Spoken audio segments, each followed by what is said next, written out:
കാലിക്കറ്റ് യൂണിവേഴ്സിറ്റിയുടെ industrial റിലേഷൻസിൻ്റെ important ആയിട്ടുള്ള 2 mark ക്വസ്റ്റ്യൻസാണ് നമ്മൾ ഇന്ന് നോക്കുന്നത്.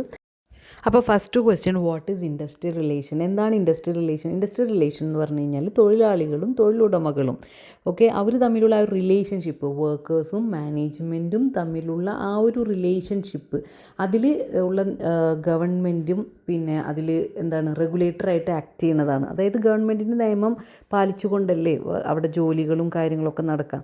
അപ്പോൾ അതിൻ്റെ ഒരു റിലേഷൻഷിപ്പാണ് industrial relationship. Industrial relationship is the study of relationship between management and workmen. അതിൽ ഈ ട്രേഡ് യൂണിയൻസും എംപ്ലോയർ അസോസിയേഷനും വരും. And government who often act as a regulator. It covers all the policies, practices and institutions that determine the conditions of the employment.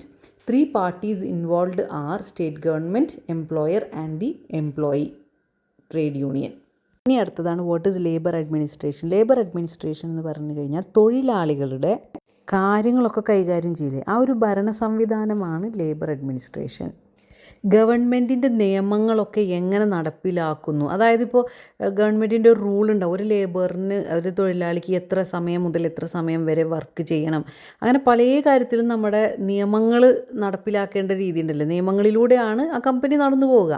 അപ്പോൾ അത്തരത്തിലുള്ള ഒരു administration സിസ്റ്റത്തിനെയാണ് labour administration എന്ന് പറയുന്നത്. ഇപ്പോൾ ഒരു എക്സാമ്പിൾ പറഞ്ഞു കഴിഞ്ഞാൽ പ്രൊവിഡൻറ്റ് ഫണ്ട്, അതായത് ഈ തൊഴിലാളിയുടെ ഈ ഇൻഷുറൻസ് സ്കീം ഉണ്ടാവും, ഇദ്ദേഹത്തിന് പെൻഷൻ കിട്ടുന്നതും, അതൊക്കെ ഒരു എക്സാമ്പിളാണ്. അപ്പോൾ labour administration is a system of public administration that deals with labour matters. It involves government agencies, the laws and rules they create and the machinery they set up to ensure these laws are properly implemented and working conditions are fair. Essentially, it's the government's role in governing the world of work. ഈ അടുത്ത question ആണ്, what is hunger strike? Hunger strike എന്ന് പറഞ്ഞാൽ സമരം. അതായത് നമ്മൾ ഭക്ഷണം കഴിക്കാണ്ട് കിടക്കുന്ന സമരത്തിനാണ് ഹങ്കർ സ്ട്രൈക്ക് എന്ന് പറഞ്ഞാൽ, അതായത് നിരാഹാര സമരം. എന്താണ് നിരാഹാര സമരം? അതായത് ഒരു തൊഴിലാളിക്ക് അദ്ദേഹത്തിന് വല്ല കാര്യങ്ങൾ നേടിയെടുക്കാൻ വേണ്ടിയിട്ട് വയലൻസ് ഇല്ലാതെ, അതായത് നോൺ വയലൻ്റ് ആയിട്ട് നടത്തുന്ന ആ ഒരു സമരത്തെയാണ് ഹങ്കർ സ്ട്രൈക്ക് എന്ന് പറയുന്നത്. ചിലപ്പോൾ അയാൾക്ക് ശമ്പളം കൂട്ടി തരണമെന്നുണ്ടാവാം, അങ്ങനെയൊക്കെ അറിയാലോ. അപ്പോൾ a hunger strike is a non violent protest where an individual or group refuses to eat for a specific period to draw attention to grievance or demand. It is a form of pressure intended to appeal to the conscience of the authorities or the public. Example, a trade union leader going on a hunger strike outside the factory gate to protest mass layoffs. ചുരുക്കി പറഞ്ഞു കഴിഞ്ഞാൽ ഒരു peaceful ആയിട്ടുള്ളൊരു പ്രൊട്ടസ്റ്റാണ്, ഒരു സമരമാണ്. എങ്ങനെ ഒന്നും കഴിക്കില്ല, എത്ര ഞങ്ങളുടെ ഡിമാൻഡ് അംഗീകരിക്കുന്നവർ ഞങ്ങളൊന്നും കഴിക്കില്ല എന്നുള്ള നിരാഹാരം കെടുക്കണയാണ് ഹങ്കർ സ്ട്രൈക്ക് എന്ന് പറയുന്നത്. ഇനി അടുത്തതാണ്, name any 2 trade union in India. ഇത് ഒരു എക്സ്പെക്റ്റ് ചെയ്യാവുന്നൊരു ക്വസ്റ്റ്യനാണ്. അല്ലെങ്കിൽ ട്രേഡ് യൂണിയൻ്റെ ഷോർട്ട് ഫോം തന്നിട്ട് അതിൻ്റെ ഫുൾ ഫോം എഴുതാൻ പറയും. അപ്പോൾ ട്രേഡ് യൂണിയൻ്റെ ഫുൾ ഫോമുകൾ നിങ്ങൾ പഠിച്ചു വെക്കുക. അതേപോലെ തന്നെ എനി 2 ട്രേഡ് യൂണിയൻസ് എന്തായാലും പഠിച്ചു വെക്കുക. അപ്പോൾ നമുക്ക് 2 എണ്ണം ഇപ്പോൾ പഠിക്കാമെന്ന് പറയുന്നത് AITUC, all India trade union Congress. പിന്നെ വേറെ ഏതാ പഠിക്കാൻ പറ്റുന്നത്? CITU, centre of Indian trade unions. അല്ലെങ്കിൽ നിങ്ങൾക്ക് അതിൽ ഇഷ്ടമുള്ള ഏതെങ്കിലും 2 എണ്ണം പഠിച്ചു വെക്കാം. പക്ഷേ അതിന് മുമ്പ് name any 2 trade unions in India എന്ന് പറഞ്ഞാൽ ആദ്യം വാട്ട് ഈസ് ട്രേഡ് യൂണിയൻ എന്നുള്ളത് എഴുതി വെക്കണം. അപ്പോൾ what is trade union? A trade union is an organisation formed by workers to promote and protect their interest such as wages, working conditions and job security. Trade union എന്ന് പറഞ്ഞാൽ ഒരു ഓർഗനൈസേഷനാണ്. ആര് ഉണ്ടാക്കുന്നതാണ്? Workers, അവിടെയുള്ള തൊഴിലാളികൾ. എന്തിനു വേണ്ടിയിട്ട്? അവരെ ഇൻട്രസ്റ്റുകളും അവരെ കാര്യങ്ങളും, ഇപ്പോൾ ശമ്പളങ്ങൾ കൂട്ടാൻ കുറക്കാൻ, അപ്പോൾ അതൊക്കെ ഒന്ന് സംസാരിച്ച് സെറ്റാക്കാൻ വേണ്ടിയിട്ടും, അതേപോലെ തന്നെ അവരെ വർക്കിംഗ് കണ്ടീഷൻസ്, സേഫായിട്ടുള്ള വർക്കിംഗ് കണ്ടീഷൻസ്, അതേപോലെ തന്നെ അവരുടെ ജോബ് സെക്യൂരിറ്റി, ഇതിനൊക്കെ വേണ്ടിയിട്ടുള്ള, ഇതിനെക്കുറിച്ചിട്ട് സംസാരിക്കാനും വേണ്ടിയിട്ടൊക്കെ ഉള്ള ഒരു ഓർഗനൈസേഷൻ എംപ്ലോയീസ് തന്നെ ഫോം ചെയ്യുന്നതിനെയാണ് ട്രേഡ് യൂണിയൻ എന്ന് പറയുന്നത്.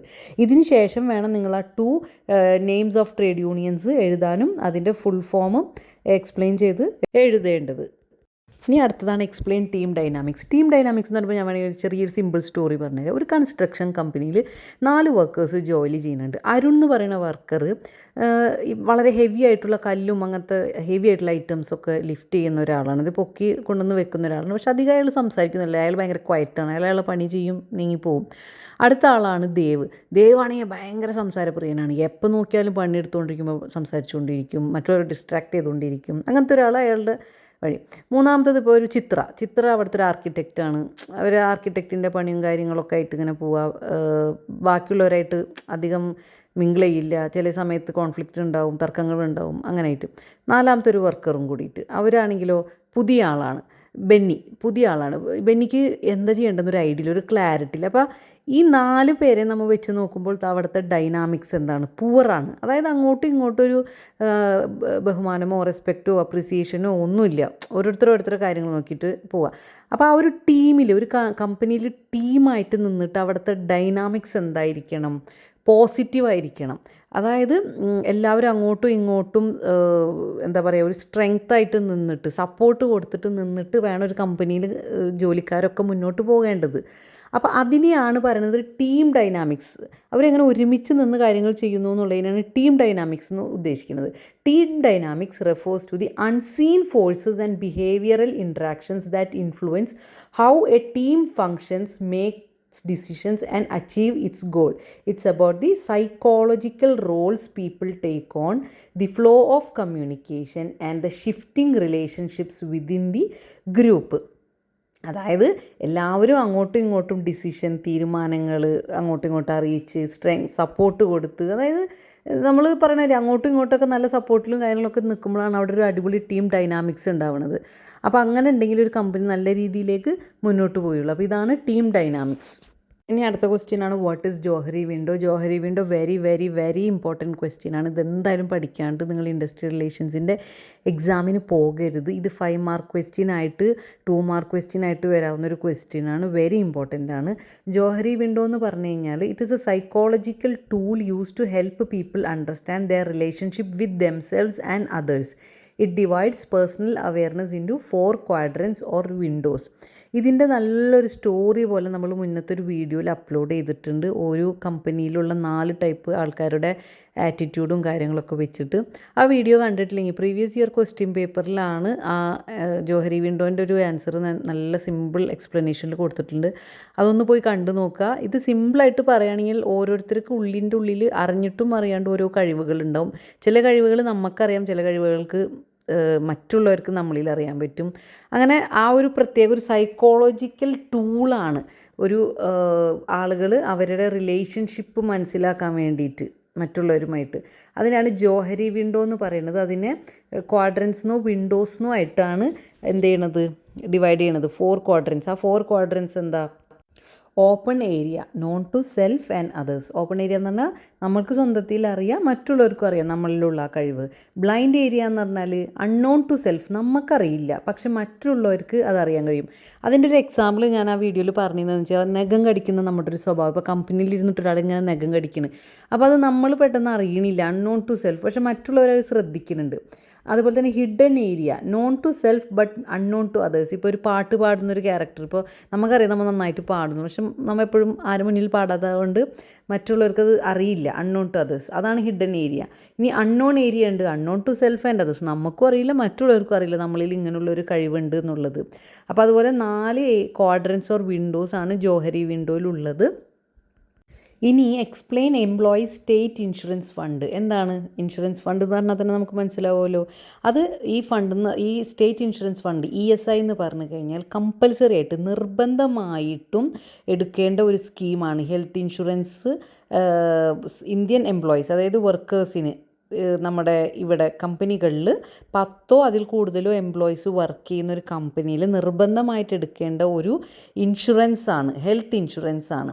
ഇപ്പോൾ ഈ ഇൻഷുറൻസ് കൊണ്ട് എന്തോ ഉപകാരം ഉണ്ടാവുകയെന്ന് വെച്ച് കഴിഞ്ഞാൽ ഒരു അവിടുത്തെ എംപ്ലോയിക്ക് മെഡിക്കൽ കെയർ കൊടുക്കും. ഇപ്പോൾ എന്തൊരു ആക്സിഡൻറ്റ് വന്നാലോ, അല്ലെങ്കിൽ അസുഖം വന്ന് സിക്നെസ് വന്നാലോ, അല്ലെങ്കിൽ ഈവൻ മെറ്റേണിറ്റി, ഇപ്പോൾ ലേഡീസ് ആണെങ്കിൽ പ്രസവത്തിൻ്റെ ആനുകൂല്യങ്ങൾ, ഡിസബിലിറ്റി, അല്ലെങ്കിൽ ഈവൻ മരണം വരെ സംഭവിച്ചാൽ പോലും അവിടെ നിന്ന് സഹായം കിട്ടുന്ന ഒരു ടൈപ്പ് ഓഫ് ഇൻഷുറൻസ് ആണ് employee state insurance ESI.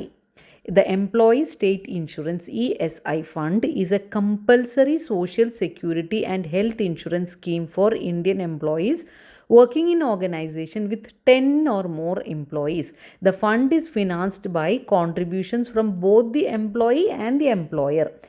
The benefits are it provides medical care, sickness benefits, maternity benefits, and coverage for disability or death related to employment.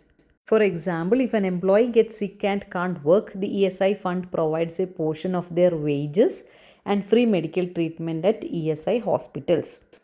ഇനി അടുത്ത ക്വസ്റ്റ്യൻ ആണ് industrial dispute. What is N industrial dispute? N industrial dispute is N disagreement or conflict between employers and workmen or between workmen and workmen that is connected with the employment, non-employment, terms of employment or conditions of labor of any person. എന്താണ് തർക്കങ്ങൾ? ജോലി സ്ഥലത്ത് പല തർക്കങ്ങളും നടക്കില്ലേ, തൊഴിലാളികളും തമ്മിൽ, അല്ലെങ്കിൽ തൊഴിലാളികളും മാനേജ്മെൻറ്റ് തമ്മിലും അവരെ ജോലിയുടെ സേഫ്റ്റിക്ക് വേണ്ടിയിട്ട് അല്ലെങ്കിൽ ശമ്പളത്തിന് വേണ്ടി പല കാര്യങ്ങൾക്കും വേണ്ടി നടക്കുന്ന ആ തർക്കത്തെയാണ് ഇൻഡസ്ട്രിയൽ ഡിസ്പ്യൂട്ട് എന്ന് പറയുന്നത്.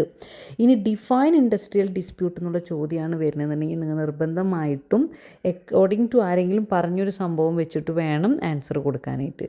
So define an industrial dispute എന്ന് പറഞ്ഞാൽ നിങ്ങൾ ഇതാണ് എഴുതേണ്ടത്. According to section 2K of the industrial disputes act 1947, an industrial dispute means any dispute or difference between employers and employees or between employers and workmen or between workmen and workmen which is connected with the employment or non-employment or the terms of employment or with the conditions of labor of any person.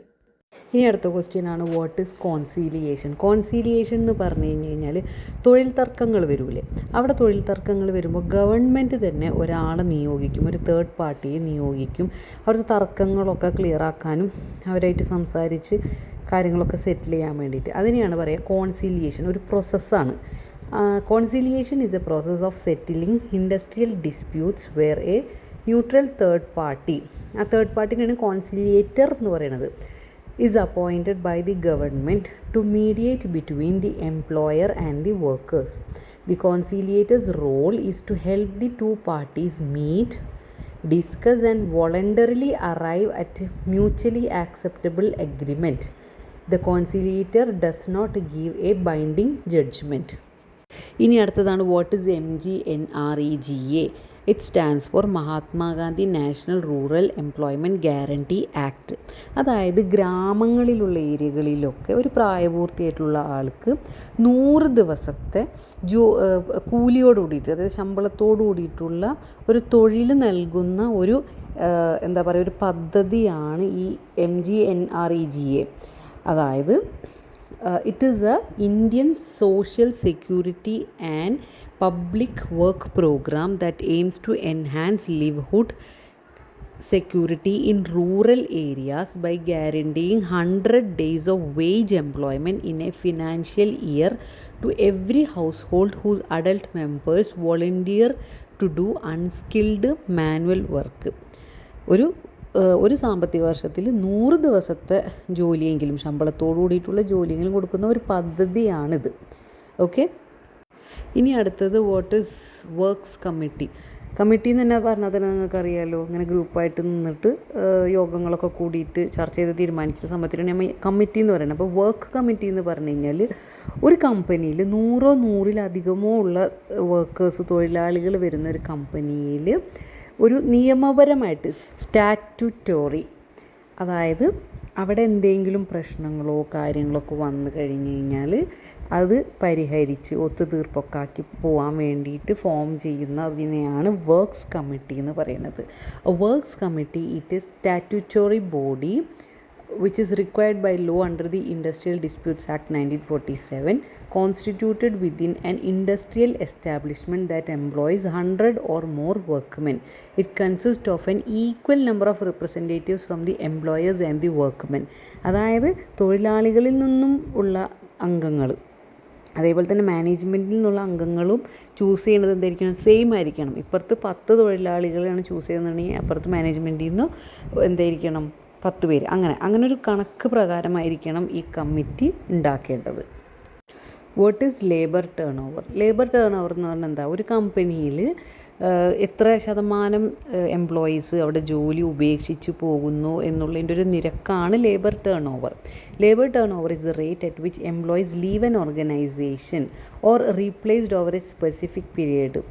ജോലി ഉപേക്ഷിച്ചിട്ട് പോകണമെന്നില്ല, അടുത്ത ആൾ കയറിയിട്ടുണ്ടാവാം സ്ഥാനത്ത്. അപ്പോൾ അതൊക്കെ അതിൻ്റെ ഒക്കെ ഒരു കണക്ക്. It is usually expressed as a percentage. High labour turn over means the company is constantly hiring and training new people which is costly. അതായത് ഒരാൾ പോയി കഴിഞ്ഞ് കഴിഞ്ഞാൽ അടുത്ത ആളെ റീപ്ലേസ് ചെയ്യുമ്പോൾ അയാൾക്കും പുതിയ ട്രെയിനിങ് കൊടുക്കണം, കാര്യങ്ങളൊക്കെ ചെയ്യണം, അതിന് കൂടുതൽ ചിലവുകളൊക്കെ വരും. അപ്പോൾ ലേബർ ടേൺ ഓവർ എന്ന് പറഞ്ഞാൽ ഒരു നിരക്ക്, എത്ര പേര് അവിടെ നിന്ന് പോകുന്നു അല്ലെങ്കിൽ പോയിട്ട് വേറെ ആൾക്കാർ വരുന്നുള്ളതിൻ്റെ ഒരു നിരക്കാണ് ലേബർ ടേൺ ഓവർ. ഇനി അടുത്തത് ഡിഫൈൻ ഡിസിപ്ലിൻ. ഡിഫൈൻ എന്ന് പറഞ്ഞാൽ തന്നെ നിങ്ങൾ എന്ത് ചെയ്യണം, അക്കോർഡിംഗ് ടു എന്നിട്ട് ഏതെങ്കിലും ഒരു പേഴ്സൺ പറഞ്ഞതിൻ്റെ ആൻസറാണ് കൊടുക്കേണ്ടത്. അപ്പോൾ ഡിസിപ്ലിൻ എന്ന് പറഞ്ഞാൽ എന്താ, അച്ചടക്കം. അപ്പോൾ ഒരു കമ്പനി നല്ല രീതിയിൽ നടന്നു പോകണമെങ്കിൽ അവിടെ അച്ചടക്കമായിട്ടുള്ള കാര്യങ്ങൾ ആയിരിക്കണം വർക്കേഴ്സ് പാലിക്കേണ്ടത്. നേരത്തിന് വരിക, പങ്ക്ച്വലായിട്ട് വരിക, അവിടെ കോൺഫ്ലിക്റ്റ് ഉണ്ടാവാണ്ടിരിക്കുക, അങ്ങനെ പല കാര്യങ്ങളിലും ഡിസിപ്ലിൻ വേണം. അതിലിപ്പോൾ ഡെഫിനിഷൻ ഉള്ളത്, according to doctor Spiegel, discipline is the force that prompts an individual or a group to observe the rules, regulations and procedures which are deemed necessary for the attainment of an objective. It is the force or fear of force that restrains an individual or a group from doing things that are deemed destructive to group objectives. അതായത് ഒരു company മുന്നോട്ട് പോകുമ്പോൾ അവിടെ ഒരു ലക്ഷ്യം നേടുന്നതിന് വേണ്ടിയിട്ട് അവിടെ എന്ത് ചെയ്യണം, കുറേ അച്ചടക്കങ്ങളും കുറേ നിയമങ്ങളൊക്കെ വേണ്ടി വരും. അതൊക്കെ യോജിച്ചിട്ട് വേണം ഒരുമിച്ച് മുന്നോട്ട് പോകണമെങ്കിൽ.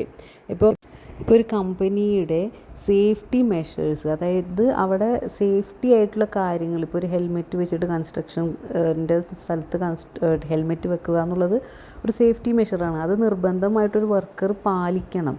അപ്പോൾ അതാണ് അവിടുത്തെ ഡിസിപ്ലിൻ. അപ്പോൾ അതിനെന്ത് ചെയ്യും, മാനേജ്മെൻറ്റ് നിർബന്ധിക്കും, ഫോഴ്സ് ചെയ്യും. അങ്ങനെ ഫോഴ്സ് ചെയ്തിട്ടാണ് ഓരോ കാര്യങ്ങൾ ലക്ഷ്യത്തിലെത്തുന്നത്. അതായത് ഇപ്പോൾ അവിടുത്തെ ലക്ഷ്യം എന്ന് പറഞ്ഞാൽ സേഫ്റ്റി മെഷേഴ്സ് എടുക്കുക എന്നുള്ളതാണ്. അപ്പോൾ അത്തരത്തിലുള്ള കാര്യങ്ങളെ പ്രേരിപ്പിച്ചിട്ടാണ് അവിടെ ഡിസിപ്ലിൻ വരുന്നത് ചില സമയത്ത്. അപ്പോൾ ഇതാണ് ഡിസിപ്ലിൻ്റെ ഡെഫിനിഷൻ. ഇനി നിങ്ങൾക്ക് ഡെഫിനിഷൻ കിട്ടിയില്ലാന്നുണ്ടെങ്കിൽ നിങ്ങൾ സിമ്പിളായിട്ടെങ്കിലും എഴുതി വെക്കുക. Discipline is a process of training employees to follow rules and standards of conduct and performance in the organization. It is the force that motivates an individual to observe organizational rules, regulations and procedures. ഇനി what is ILO? ILO means the International Labour Organization. ഈ international labour organisation എന്ന് പറഞ്ഞാൽ UN-ൻ്റെ ഒരു ഏജൻസിയാണ്. ഇതിൽ ത്രികക്ഷിയാണ്, അതായത് 3 കക്ഷികളുണ്ടാകും. ത്രിപാർട്ടി എന്ന് പറയും. അതായത് ആരൊക്കെയാണ്, ഗവൺമെൻറ്, എംപ്ലോയേഴ്സ്, പിന്നെ വർക്കേഴ്സ്. ഇവർ 3 പേരും കൂടി ഒരുമിച്ച് തീരുമാനം എടുത്തിട്ടാണ് കാര്യങ്ങൾ ഡിസൈഡ് ചെയ്യണത്. The International Labour Organization is a UN agency responsible for setting international labour standards. Its unique structure is tripartite, meaning it brings together representatives from 3 groups: governments, employers and workers. Governments, the representatives from all member states. Employers, representative chosen by employer organization. Workers, representative chosen by trade unions or worker organization. ഇത് 3 കൂടി ചേരുമ്പോഴാണ് ILO ഉണ്ടാവുന്നത്, അതായത് international labour organisation ഉണ്ടാവുന്നത്. Next, what do you mean by CBWE? CBWE stands for Central Board for Workers Education. It is an autonomous body under the Ministry of Labour and Employment, Government of India. അതായത് വർക്കേഴ്സിന് പലതരത്തിലുള്ള ട്രെയിനിങ്ങും ക്യാമ്പും ഒക്കെ provide ചെയ്യും, അവർക്ക് awareness കൊടുക്കാൻ വേണ്ടിയിട്ട്. അതായത് ഇപ്പോൾ ചിലപ്പോൾ ഒരു 1 ഡേ ക്യാമ്പിൽ അവർക്കൊരു ട്രെയിനിങ് കൊടുക്കും. നിങ്ങൾ ഇന്ന സ്കീം ഹെൽത്ത് ഇൻഷുറൻസിൽ നിങ്ങൾ എന്ത് ചെയ്യൂ, ജോയിൻ ചെയ്യൂ, അപ്പോൾ നിങ്ങൾക്ക് ഇന്ന ബെനിഫിറ്റ്സ് ഒക്കെ ഉണ്ടെന്നൊക്കെ പറഞ്ഞ് അവരെ എഡ്യൂക്കേറ്റ് ചെയ്യും. അല്ലെങ്കിൽ അത്തരത്തിലുള്ള പലതരത്തിലുള്ള ക്യാമ്പുകളും ട്രെയിനിങ്ങും ഒക്കെ കൊടുത്ത് അവരെ എഡ്യൂക്കേറ്റ് ചെയ്യുന്നതിനാണ് CBWE ഉള്ളത്. ഇത് മിനിസ്ട്രി ഓഫ് ലേബർ ആൻഡ് എംപ്ലോയ്മെൻറ്റിൻ്റെ കീഴിലുള്ള ഒരു സംഭവമാണ് CBWE. What is trade dispute? Trade dispute എന്ന് പറഞ്ഞാൽ എന്താ? ഡിസ്പ്യൂട്ട് എന്ന് പറഞ്ഞാൽ തർക്കം. എന്താണ് ട്രേഡ് ഡിസ്പ്യൂട്ട്? ട്രേഡ് ഡിസ്പ്യൂട്ട് എന്ന് പറഞ്ഞാൽ എംപ്ലോയീസും എംപ്ലോയേഴ്സും, പണിക്കാരും മാനേജ്മെൻറ്റിലുള്ളവരും തമ്മിലുള്ള തർക്കങ്ങൾ, ഡിസഗ്രീമെൻറ്റ് അല്ലെങ്കിൽ കോൺഫ്ലിക്റ്റ്, എന്തിനെക്കുറിച്ചിട്ട്, എംപ്ലോയ്മെൻറ്റിനെ കുറിച്ചിട്ടോ ജോലിയെക്കുറിച്ചിട്ടോ അവിടെയുള്ള വർക്കിംഗ് കണ്ടീഷൻസിനെ കുറിച്ചിട്ടോ അല്ലെങ്കിൽ ടേംസ് ഓഫ് വർക്ക്. അപ്പോൾ A trade dispute is A disagreement or conflict that arises between employers and employees regarding employment, working condition or the terms of work. It can involve a single employer and an employee or a group of employees. എങ്ങനെ വേണമെങ്കിലാവാം, ഒരാൾ തമ്മിലുള്ള തർക്കമാവാം അല്ലെങ്കിൽ കുറേ അധികം group of employees തമ്മിലുള്ള തർക്കമാവാം. ഇനി second question എന്താ, what is employee discipline? അതായത് തൊഴിലാളി അച്ചടക്കം എന്നതാണ് അതിൻ്റെ അർത്ഥം. എംപ്ലോയി ഡിസിപ്ലിൻ എന്ന് പറഞ്ഞു കഴിഞ്ഞാൽ അതായത് ഒരു സ്ഥാപനത്തിൽ ജീവനക്കാരുടെ പെരുമാറ്റമോ അവരുടെ പ്രവർത്തനങ്ങളൊക്കെ നിയന്ത്രിക്കാൻ വേണ്ടിയിട്ട് അവർ ശരിയായ ദിശയിലേക്ക് നമുക്ക് നയിക്കാനും അതിനുവേണ്ടി ഉപയോഗിക്കുന്ന നിയമങ്ങളും നടപടിക്രമങ്ങളുമാണ്. ഓക്കെ, ജീവനക്കാരാണെങ്കിൽ കമ്പനിയുടെ നിയമങ്ങൾ പാലിക്കുന്നുണ്ടെന്നും പിന്നെ അതേപോലെ തന്നെ അവിടെ തൊഴിൽ അന്തരീക്ഷം നല്ല ക്രമമായിട്ടുള്ള നല്ല ചിട്ടയോടുകൂടിയിട്ടുള്ള ഒരു അന്തരീക്ഷം ഉണ്ടാവുകയും വേണം. അതൊക്കെ ഉറപ്പാക്കുക എന്നതാണ് ഇതിൻ്റെ ലക്ഷ്യം. എന്തിൻ്റെ, എംപ്ലോയി ഡിസിപ്ലിൻ്റെ ലക്ഷ്യം. Employee discipline refers to the system and actions an employer takes to manage and regulate employee behavior. It ensures employees follow company rules, policies and standards, and it can range from informal warnings to formal actions like suspensions or terminations. Team dynamics എന്ന് പറഞ്ഞാൽ ഒരു team എങ്ങനെ പ്രവർത്തിക്കുന്നു എന്നുള്ളതാണ്. അതായത് അതിൻ്റെ ഉള്ളിലത്തെ അംഗങ്ങളുണ്ടല്ലോ, ഈ ടീമിലുള്ള അംഗങ്ങൾ അവർ തമ്മിലുള്ള ആശയവിനിമയം, അതായത് കമ്മ്യൂണിക്കേഷൻ, അല്ലെങ്കിൽ അവരെങ്ങനെയൊക്കെ സഹകരിക്കുന്നു, അല്ലെങ്കിൽ അവരെങ്ങനെയൊക്കെ പ്രശ്നങ്ങൾ പരിഹരിക്കുന്നു, ഇതിനൊക്കെ സ്വാധീനിക്കുന്ന ശക്തികളെ അല്ലെങ്കിൽ അതിൻ്റെ ഇടപെടലുകളെയാണ് ഈ ടീം ഡൈനാമിക്സ് എന്ന് പറയുന്നത്. ഓക്കെ, ഒരു കഥ പോലെ പറഞ്ഞു പോവുകയാണെങ്കിൽ ജസ്റ്റ് ഒരു ബേക്കറി ആലോചിക്കുക. അവിടെ 3-4 വർക്കേഴ്സ് ഉണ്ട്. പ്രിയ ഉണ്ട്, ആനന്ദ് ഉണ്ട്, വിവേക് ഉണ്ട്. അപ്പോൾ പ്രിയ ആണ് ബേക്ക് ചെയ്യണ ഹെഡ് ബേക്കർ. ആനന്ദാണെങ്കിൽ ഭയങ്കര ക്രിയേറ്റീവായിട്ട് സാധനങ്ങളൊക്കെ ഉണ്ടാക്കുകയാണ്. വിവേക് എന്ന് പറഞ്ഞാൽ അവിടുത്തെ ഒരു പുതിയ മെമ്പറാണ്. അപ്പം ആദ്യമൊക്കെ ഭയങ്കര അടിപൊളിയായിട്ട് ആ ബേക്കറി മുന്നോട്ട് പോയി. പിന്നെ ഇടയിൽ പ്രശ്നങ്ങൾ വന്നു തുടങ്ങി. പ്രിയക്ക് ഭയങ്കര ഫ്രസ്ട്രേഷനായി, ഒന്നും ശരിയാവണില്ല. ആനന്ദാണെങ്കിൽ ഈ പ്ലാനൊക്കെ മാറ്റിക്കൊണ്ടിരിക്കുക. വിവേകാണെങ്കിൽ എന്താ പറയുക, ഒരു ഇതിലൊന്നും പെടാണ്ട് ഇങ്ങനെ നടക്കുക. അപ്പോൾ അത്തരത്തിലുള്ള ഒരു തരത്തിലുള്ള അങ്ങോട്ടും ഇങ്ങോട്ടുമുള്ള സഹകരണങ്ങളോ ഒന്നുമില്ല. ഇതിനെയാണ് പറയുക ഒരു പുവർ ടീം ഡൈനാമിക്സ് എന്ന് പറയുക. അപ്പോൾ ഇതിൻ്റെ ഇടയിൽ നമ്മൾക്ക് വേറൊരാൾ സതീഷ് വരാണ്. സതീഷ് വന്നിട്ട് പറയുകയാണ്, നിങ്ങൾ എന്ത് ചെയ്യണം, എല്ലാവരും കൂടി ഒരുമിച്ച് നിന്ന് പ്ലാൻ ചെയ്ത് കാര്യങ്ങളൊക്കെ മുന്നോട്ട് പോകണം എന്നുള്ളത്. അപ്പോൾ അവിടെ ആ ടീം ഡൈനാമിക്സ് എന്താണ്, വളരെ സ്ട്രോങ് ആവാണ്. ഇതാണ് ഒരു ടീം ഡൈനാമിക്സ് എന്ന് പറഞ്ഞു കഴിഞ്ഞാൽ. ഇനി അടുത്ത ക്വസ്റ്റ്യനാണ് difference between lockout and gherao. Okay, ഇത് നമുക്കൊരു ജസ്റ്റ് ഒരു കഥ പോലെ നോക്കാം. ഒരു garment shop, okay, Shanti garments. Okay, അവിടെ വലിയൊരു ഗാർമെൻറ്റ് ഷോപ്പാണ്, കുറേ വർക്കേഴ്സ് ഉണ്ട്, എല്ലാം അടിപൊളിയായിട്ട് നടക്കുകയായിരുന്നു. പെട്ടെന്നാണ് അവിടുത്തെ യൂണിയൻ്റെ റെപ്രസെൻറ്റേറ്റീവ് ആയിട്ട് ആൾ പറയുന്നത്, ഞങ്ങൾക്ക് എന്ത് ചെയ്യണം, ഒരു 20% ഞങ്ങളുടെ ശമ്പളം വർദ്ധിച്ച് തരുമെന്ന് പറയുകയാണ്. അപ്പോൾ ഫാക്ടറി ഓണർ സതീഷ് വന്നിട്ട് പറയുകയാണ്, 20% എന്നൊക്കെ പറഞ്ഞാൽ ഭയങ്കര കൂടുതലാണ്, ഇവിടെ ലാഭമൊന്നും കിട്ടില്ല, ഒരു 5% വേണമെങ്കിൽ ഇൻക്രീസ് ചെയ്ത് തരാമെന്ന് പറയുകയാണ്. അങ്ങനെ അദ്ദേഹം ഈ ഓഫർ നിരസിക്കുകയാണ്. ഓക്കെ, അപ്പോൾ ഇവിടെയാണ് ഗറാവോ എന്നുള്ള സംഭവം. അപ്പോൾ പിറ്റേ ദിവസം രാവിലെ സതീഷ് വരികയാണ്, ഓഫീസിലേക്ക് വരികയാണ്. അപ്പോൾ ഇവിടെ ഉണ്ടായിരുന്ന ഗ്രൂപ്പ് ഓഫ് വർക്കേഴ്സ്, അവിടെയുള്ള പണിക്കാരെന്താ ചെയ്യണമെന്ന് വെച്ച് കഴിഞ്ഞാൽ ഈ സതീഷ് ഓണറിൻ്റെ കാറിന് ചുറ്റും നിന്നിട്ട് സിന്ദാബാദ് വിളിക്കണ്. എന്നിട്ട് പറയണ, ഇനി അകത്ത് കയറാൻ സമ്മതിക്കില്ല, ഞങ്ങളുടെ ഡിമാൻഡൊന്നും സ്വീകരിക്കാണ്ട് ഇനി അകത്ത് കയറാൻ സമ്മതിക്കില്ല. അപ്പോൾ ഇത്തരത്തിലുള്ള ഈ ഒരു പ്രശ്നങ്ങൾ ക്രിയേറ്റ് ചെയ്യുക, ഒരു ഫോഴ്സ് ആയിട്ടുള്ളൊരു ഡിസിഷൻ എടുപ്പിക്കുക, അതായത് ഒരു ഫോം ഓഫ് പ്രൊട്ടസ്റ്റ് എന്ന് പറയാം. ഇതിനെയാണ് ഇമ്മീഡിയറ്റ് പ്രഷർ മേത്തിടുക, അരമേത്ത് അതോറിറ്റിയുടെ മേത്തിടുക. അപ്പോൾ a gherao is when a group of people usually employees physically surrounds a manager or an official to force them to agree to their demands. ഇതാണ് ഗറാവോ. ഇനി ലോക്കൗട്ട് എന്ന് പറഞ്ഞു കഴിഞ്ഞാൽ ഈ ഒരു പ്രശ്നത്തിന് ശേഷം സതീഷ് എന്ത് ചെയ്യാണ്, സതീഷ് ഫാക്ടറിയുടെ പുറത്ത് ഇങ്ങനെ ഒട്ടിച്ച് വെക്കുകയാണ്, ഒട്ടിച്ച് വെക്കുകയാണ്. ഇവിടെ നടക്കുന്ന ഈ പ്രശ്നങ്ങൾ കാരണം കൊണ്ട് ഫാക്ടറി ഞാൻ ടെമ്പററി ആയിട്ട് താൽക്കാലികമായിട്ട് ഷട്ട് ഡൗൺ ചെയ്യാൻ പൂട്ടിയിടാൻ പോവുകയാണ്. അപ്പോൾ ഇനി ആരും ഇങ്ങോട്ട് വരേണ്ടതില്ല എന്ന് പറയുകയാണ്. അപ്പോൾ ലോക്കൗട്ട് എന്ന് പറഞ്ഞാൽ എന്താ, is when an employer temporarily closes down a work place or suspends work to pressure employees into accepting their demands. ഇതാണ് ലോക്കൗട്ടും ഗറാവും. ഓക്കെ, ഇനി 5th question, what is minimum wages? എന്താണ് മിനിമം വേജസ്? അതായത് minimum wages എന്ന് പറഞ്ഞു കഴിഞ്ഞാൽ ഒരു തൊഴിലാളിക്ക് ഒരു മണിക്കൂറിന് അല്ലെങ്കിൽ ഒരു ദിവസത്തിന് അല്ലെങ്കിൽ ഒരു മാസത്തിന് നിയമപരമായിട്ട് ലഭിക്കേണ്ട ഏറ്റവും കുറഞ്ഞ ശമ്പളം, വേതനം, വേജസ്. ഓക്കെ, അതാണ് ഈ മിനിമം വേജസ്. അപ്പോൾ ഈ വർക്കറിൻ്റെ അടിസ്ഥാന കാര്യങ്ങളൊക്കെ ഇല്ലേ, ബേസിക് ആയിട്ടുള്ള കാര്യങ്ങൾ അദ്ദേഹത്തിന് നടക്കാൻ വേണ്ടിയിട്ടും പിന്നെ അതേപോലെ തന്നെ ചൂഷണം, എക്സ്പ്ലോയിറ്റേഷൻ ഒക്കെ എന്ത് ചെയ്യാൻ വേണ്ടിയിട്ട്, തടയാൻ വേണ്ടിയിട്ട് ഗവൺമെൻറ് ആണ് ഇത് നിശ്ചയിക്കുന്നത്, ഈ മിനിമം വേജസ് എത്ര ആയിരിക്കണം എന്നുള്ളത്. അപ്പോൾ minimum wages are the lowest amount of pay per hour അല്ലെങ്കിൽ day or month that employers are legally required to pay their workers. It is set by the government to ensure workers can meet their basic needs and to prevent exploitation. ഇനി അടുത്തതാണ് not on industrial tribunals. എന്താണ്? തൊഴിൽ തർക്കങ്ങൾ പരിഹരിക്കാൻ വേണ്ടിയിട്ട് സ്ഥാപിച്ചിട്ടുള്ള ഒരു പ്രത്യേക കോടതിയാണ് ഈ ഇൻഡസ്ട്രിയൽ ട്രിബ്യൂണൽസ്. അതായത് ഈ വർക്കേഴ്സിന് എന്ത് ചെയ്യുക, വെറുതെ തെറ്റായിട്ട് വെറുതെ പിരിച്ചുവിടുക, അനീതി കാണിക്കുക, അതേപോലെ തന്നെ അവർക്ക് കൊടുക്കുന്ന ശമ്പളത്തിലുള്ള തർക്കങ്ങൾ, ഇങ്ങനത്തെ ഇത്തരത്തിലുള്ള പ്രശ്നങ്ങളൊക്കെ വേഗം പരിഹരിക്കാൻ വേണ്ടിയിട്ടാണ് ഇൻഡസ്ട്രിയൽ ട്രിബ്യൂണൽസ് ഉള്ളത്. Industrial tribunals are specialized courts or judicial bodies established to resolve labour disputes, തർക്കങ്ങൾ and conflicts between employers and employees. They provide a quick and formal way to settle issues like wrongful termination, unfair labor practices and disputes over wages and working conditions. ഇനി അടുത്തതാണ് what is വർക്ക്മെൻസ് compensation. അതായത് ജോലി ചെയ്യുന്നതിനിടയ്ക്ക് പരിക്ക് പറ്റൂലേ വർക്കേഴ്സിന്, അല്ലെങ്കിൽ അവർക്കൊരു അസുഖം വരെ, അങ്ങനെ അത്തരത്തിലുള്ള പ്രശ്നങ്ങൾ വരുമ്പോൾ തൊഴിലാളിക്ക് ലഭിക്കുന്ന സാമ്പത്തിക സഹായത്തിനെയാണ് എന്തെന്ന് വർക്ക്മെൻസ് കോമ്പൻസേഷൻ എന്ന് പറയുന്നത്.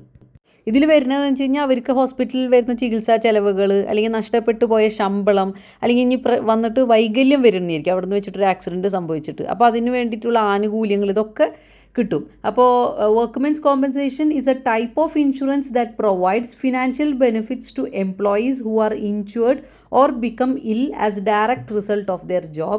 It covers medical expenses, lost wages and disability benefits, and it protects both the employer and the employee. ഇനി അടുത്തതാണ് what is Johari window. A very important question ആണ്. ഓക്കെ, ഇത് പറയാനായിട്ട് ഞാനൊരു ചെറിയൊരു സ്റ്റോറി പറയാം. ഒരു കമ്പനിയിൽ റോഹൻ എന്ന് പറഞ്ഞിട്ടുള്ള ഒരാൾ ജോയിൻ ചെയ്യാണ്. അദ്ദേഹം മാർക്കറ്റിംഗ് ടീമിൽ ജോയിൻ ചെയ്യാണ്. അപ്പോൾ അവിടുത്തെ ടീം ലീഡർ സാറയാണ്. സാർ അപ്പോൾ റോഹൻ ഒന്ന് ശ്രദ്ധിച്ചപ്പോൾ റോഹൻ്റെ അടുത്ത് പല കാര്യങ്ങളും ക്രിയേറ്റീവായിട്ടുണ്ട്, പലതും നല്ല അടിപൊളിയായിട്ട് ഓർഗനൈസ് ചെയ്തിട്ടൊക്കെ ചെയ്യുന്നുണ്ട്. പക്ഷേ അയാൾക്ക് കുറച്ച് മടിയുണ്ട് ഒന്ന് ഐഡിയാസൊക്കെ ഒന്ന് പറയാനായിട്ട്, ഒരു നാണം കുണുങ്ങി പോലെ. അപ്പോൾ ഇവിടെയാണ് ജോഹരി വിൻഡോ സ്റ്റാർട്ട് ചെയ്യുന്നത്. എന്താണ്? ഒരു സൈക്കോളജിക്കൽ മോഡൽ. അപ്പോൾ ഫസ്റ്റ് ക്വാഡ്രൻ്റ് എന്ന് പറഞ്ഞാൽ എന്താണ്? Open area. അതായത് ഓപ്പൺ ഏരിയ എന്ന് പറഞ്ഞാൽ known to self and others, സ്വന്തത്തിലും അറിയാം മറ്റുള്ളവർക്കും അറിയാം. എന്താണ്? എക്സാമ്പിൾ പറയുകയാണെങ്കിൽ റോഹൻ വളരെയധികം ക്രിയേറ്റീവാണ്, കാര്യങ്ങൾ ചെയ്യാനും ക്യാമ്പയിൻ ഉണ്ടാക്കാനും, അതേപോലെ തന്നെ അദ്ദേഹത്തിൻ്റെ ടീംമേറ്റ്സ് ആയിട്ടൊക്കെ നല്ല അടിപൊളിയാണ്. അപ്പോൾ എല്ലാവരും അദ്ദേഹത്തെ കോംപ്ലിമെൻറ്റും ചെയ്തിട്ടുണ്ട്. അപ്പോൾ ഇതിനെയാണ് പറയുക ഓപ്പൺ ഏരിയ. അതായത് അങ്ങോട്ടും ഇങ്ങോട്ടും എല്ലാ കാര്യങ്ങളും ഓപ്പണായിട്ട് ചെയ്യുക, എല്ലാവർക്കും ഇദ്ദേഹത്തിൻ്റെ കഴിവുകളും അറിയുക, അദ്ദേഹത്തിന് അതായത് റോഹനും സ്വന്തത്തിൽ അറിയാൻ എനിക്ക് ഇത്തരത്തിലുള്ള കഴിവുണ്ടെന്ന്. ഇതാണ് ഫസ്റ്റത്തെ ക്വാഡ്രൻറ്റ്, ഓപ്പൺ ഏരിയ. ഇനി സെക്കൻഡ് ക്വാഡ്രൻറ്റ് എന്താ? Blind area. അതായത് അൺനോൺ ടു സെൽഫ്, സ്വന്തത്തിൽ അറിയൂല പക്ഷെ മറ്റുള്ളവർക്ക് അറിയുന്നുണ്ട്. ഒരു എക്സാമ്പിൾ പറഞ്ഞു കഴിഞ്ഞാൽ റോഹൻ ഇങ്ങനെ ഒരു സ്ഥലത്ത് ഇരിക്കുമ്പോൾ ഓഫീസിൽ സാറ പെട്ടെന്ന് നോക്കുമ്പോൾ റോഹന് ഒരു സ്വഭാവം ഉണ്ട്, എന്ത്? നഖം കടിക്കുന്ന ഒരു സ്വഭാവം, അയാൾക്ക് സ്ട്രെസ്സ് വരുമ്പോഴൊക്കെ. അപ്പോൾ പക്ഷേ റോഹൻ ഇതറിയണില്ല, ഇത് മറ്റുള്ളവർ ശ്രദ്ധിക്കുന്നുണ്ടെന്നുള്ളത്. റോഹൻ ഇതറിയാണ്ട് പോവുകയാണ്. ഇതിനാണ് പറയുക ബ്ലൈൻഡ് ഏരിയ എന്ന് പറഞ്ഞാൽ. ഓക്കെ, അപ്പോൾ ഒരു നല്ലൊരു ടീംമേറ്റ് എന്താ ചെയ്യുക? റോഹൻ്റെ അടുത്ത് പോയി പറയുന്നത് ഇങ്ങനൊരു കാര്യം ഉണ്ട് കേട്ടോ, നീ അറിയണില്ല എന്നുള്ളത്. അപ്പോൾ unknown to self, known to others ആണ് ബ്ലൈൻഡ് ഏരിയ. ഇനി തേർഡ് ക്വാഡ്രൻ്റ് എന്താ? Hidden area. അതായത് നോൺ ടു സെൽഫ്, സ്വന്തത്തിൽ അറിയാം പക്ഷെ മറ്റുള്ളവർക്ക് ആ കാര്യം അറിയില്ല. അതിനൊരു എക്സാമ്പിൾ പറയുകയാണെങ്കിൽ ഒരു ദിവസം ഉച്ചക്ക് റോഹൻ എന്ത് ചെയ്യാണ്? റോഹൻ എല്ലാവരും കൂട്ടത്തിലിരിക്കുമ്പോൾ റോഹൻ ഒരു നല്ലൊരു അടിപൊളി പാട്ട് പാടുകയാണ്. അപ്പോൾ എല്ലാവർക്കും ഇത് ഭയങ്കര അതിശയിപ്പോൾ, റോഹൻ ഈ കഴിവുമുണ്ടോ എന്നുള്ളത്. അങ്ങനെ റോഹൻ പറയുകയാണ് എനിക്ക് മ്യൂസിക്കിനോടുള്ള ഇഷ്ടങ്ങളും അദ്ദേഹം അതിനെക്കുറിച്ചൊക്കെ ഇങ്ങനെ വിവരിക്കുകയാണ്. അപ്പോൾ ഇതിനെയാണ് ഒരു തേർഡ് ക്വാഡ്രൻ്റ് ആയിട്ട് പറയുന്നത് ഹിഡൻ ഏരിയ. അതായത് സ്വന്തത്തിൽ ഈ കഴിവൊക്കെ ഉണ്ട് പക്ഷെ മറ്റുള്ളവർക്ക് ഇത് അറിയില്ല. ഇനി ഫോർത്ത് ക്വാഡ്രൻ്റ് എന്താ? Unknown to self and unknown to others, സ്വന്തത്തിലും അറിയില്ല മറ്റുള്ളവർക്കും അറിയില്ല. അതെന്താണ്? ഒരു എക്സാമ്പിൾ പറയുകയാണെങ്കിൽ അവിടെ പെട്ടെന്ന് റോഹൻ്റെ കമ്പനിയിൽ ഒരു വലിയൊരു പ്രൊജക്റ്റ് വരാണ്, എല്ലാ ടീമും ഭയങ്കര പെട്ടെന്ന് കാര്യങ്ങൾ ചെയ്യാണ്, ഭയങ്കര പ്രഷറിൽ. ഇതിനിടയിലാണ് റോഹൻ എല്ലാവരും സർപ്രൈസ് ചെയ്തുകൊണ്ട് വളരെയധികം പ്രൊജക്റ്റിനെ വലിയൊരു ലെവലിലേക്ക് കൊണ്ടുപോവുകയാണ്, എല്ലാ കാര്യങ്ങളും അടിപൊളിയായിട്ട് ചെയ്യാണ്. അപ്പോൾ റോഹന് തന്നെ സ്വന്തത്തിൽ അറിയില്ല ഇത് ഇത്രയും വലിയൊരു സ്കില്ല് റോഹൻ്റെ കയ്യിലുണ്ടെന്ന്, അതേപോലെ തന്നെ മറ്റുള്ളവർക്കും അറിയില്ലായിരുന്നു. അപ്പോൾ ഇത്തരത്തിലുള്ള ആ ഒരു ക്വാഡ്രൻ്റാണ് അൺനോൺ ഏരിയ. ഇതെന്തിനവിടെ പറഞ്ഞത്? അതായത് റോഹൻ്റെ ഈ ടീംമേറ്റ്സ് ആയിട്ടുള്ള ഈ റിലേഷൻഷിപ്പ് ഉണ്ടല്ലോ, ഇത് വളരെയധികം സ്ട്രോങ് ആയി. ഇത്തരത്തിലുള്ള അങ്ങോട്ടും ഇങ്ങോട്ടുള്ള ആ ഒരു റിലേഷൻഷിപ്പിനെയാണ് എന്ത് ചെയ്യണത്? ഒരു ജോഹരി വിൻഡോ ത്രൂ ആൾക്കാർക്ക് മനസ്സിലാവുന്നത്. Okay, Johari window is a psychological model used to help people understand their relationship with ദെംസെൽസും and others. It divides personal awareness into 4 quadrants: open, blind, hidden and unknown. അടുത്തതാണ് what is tripartism. Tripartism എന്ന് പറഞ്ഞു കഴിഞ്ഞാൽ സർക്കാർ, തൊഴിലുടമകൾ, തൊഴിലാളികൾ, ഇവരെല്ലാവരുടെയും പ്രതിനിധികൾ എല്ലാവരും കൂടി ഒരുമിച്ചിരുന്നിട്ട് ഇവർക്ക് വേണ്ടിയിട്ടുള്ള സാമൂഹിക സാമ്പത്തിക നയങ്ങൾ, അതായത് ഇവർക്ക് വരുന്ന പ്രശ്നങ്ങൾ, ചിലപ്പോൾ തൊഴിലാളികൾക്ക് ശമ്പളം കിട്ടുന്നതിന് പ്രശ്നങ്ങളുണ്ടാവും, അങ്ങോട്ടും ഇങ്ങോട്ടും ചർച്ചയൊക്കെ ചെയ്ത് തീരുമാനമെടുക്കുന്ന ഒരു സംവിധാനത്തെയാണ് ട്രിപ്പാർട്ടിസം എന്ന് പറയുന്നത്. അവർക്ക് ശമ്പളം പോരാട്ടോ എന്നുള്ള ഒരു പ്രതിനിധി വന്ന് പറയുകയാണ്, അപ്പോൾ ഇവരും ഓക്കെ നമുക്ക് കൂട്ടാം, അങ്ങനെ അത്തരത്തിലുള്ള ചർച്ചയൊക്കെ നടക്കുന്ന ആ ഒരു പ്രോസസ്സിനെയാണ് ട്രിപ്പാർട്ടിസം എന്ന് പറയുന്നത്. Tripartism is a system where representatives from three groups, government, employers and employees, they come together to discuss and make decisions on social and economic policies, particularly those related to labor and industrial relations. It's a cooperative approach to problem solving. ഇനി അടുത്തത്, what is labor turnover? Okay, labour turn over എന്ന് പറഞ്ഞു കഴിഞ്ഞാൽ ഒരു കമ്പനിയിൽ നിന്ന് ജീവനക്കാർ ജോലി ഇട്ടിട്ട് പോകൂലേ, പിന്നെ അതേപോലെ തന്നെ പുതിയ ആളുകൾ വന്ന് ജോയിൻ ചെയ്യൂലേ, അതിൻ്റെ ഒരു നിരക്ക്, റേറ്റിനെയാണ് എന്തെന്ന് പറയുന്നത് labour turnover. Labour turnover is the rate at which employees leave a company and are replaced by new ones. It is often expressed as a percentage and can be a sign of company's stability or reflection of problems with management, working conditions or employee satisfaction. ഇതൊക്കെ എന്തിൻ്റെ ബേസിലാണ് ഇവർ ഇട്ടിട്ട് പോണത്? ചിലപ്പോൾ അവിടുത്തെ working conditions മോശമാവാം, അവിടുത്തെ management ആയിട്ടുള്ള പ്രോബ്ലംസ് ആയിരിക്കാം, എംപ്ലോയി സാറ്റിസ്ഫാക്ഷൻ, അവിടെ ഒരു തൃപ്തി ഇല്ല, അതൃപ്തി. അപ്പോൾ ഇത്തരത്തിലുള്ള കാരണം കൊണ്ടാണ് ലേബർ ടേൺ ഓവർ സംഭവിക്കുക. ഇനി അടുത്തതാണ് വാട്ട് ഈസ് ഓർഗനൈസേഷണൽ ഡൈനാമിക്സ്. അതായത് ഒരു കമ്പനിക്കുള്ളിൽ ജീവനക്കാരുടെ കമ്മ്യൂണിക്കേഷൻ, ആശയവിനിമയം, അതേപോലെ തന്നെ അവിടെയുള്ള അധികാരം, കമ്പനിയുടെ സാഹചര്യങ്ങളായിട്ട് ഇവരെങ്ങനെ പൊരുത്തപ്പെടുന്നു, ഇതിനൊക്കെ സ്വാധീനിക്കുന്ന ഒരു ശക്തികളില്ലേ, അല്ലെങ്കിൽ അവിടെയുള്ള ആ ഒരു പെരുമാറ്റങ്ങളെ സൂചിപ്പിക്കുന്നതാണ് organisational dynamics. It is the forces and behaviours within the company that influence how it functions and changes over time. It includes how employees interact, how power is distributed, how the company adapts to new challenges and opportunities.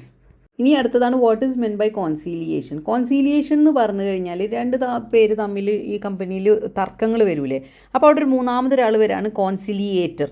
രണ്ട് പേരുടെയും പ്രശ്നങ്ങൾ പരിഹരിക്കാൻ വേണ്ടിയിട്ട്, അവർ തമ്മിലുള്ള communication, ആശയവിനിമയമൊക്കെ എളുപ്പമാക്കി ഒരു ഒത്തുതീർപ്പ് എത്തിക്കാൻ വേണ്ടിയിട്ട് സഹായിക്കുന്ന ആ ഒരു കാര്യത്തിനാണ്, ഒരു പ്രോസസ്സിനെയാണ് കോൺസീലിയേഷൻ എന്ന് പറയുന്നത്. Conciliation is a process in which a neutral third party called conciliator helps resolve a dispute, തർക്കം, between two or more parties.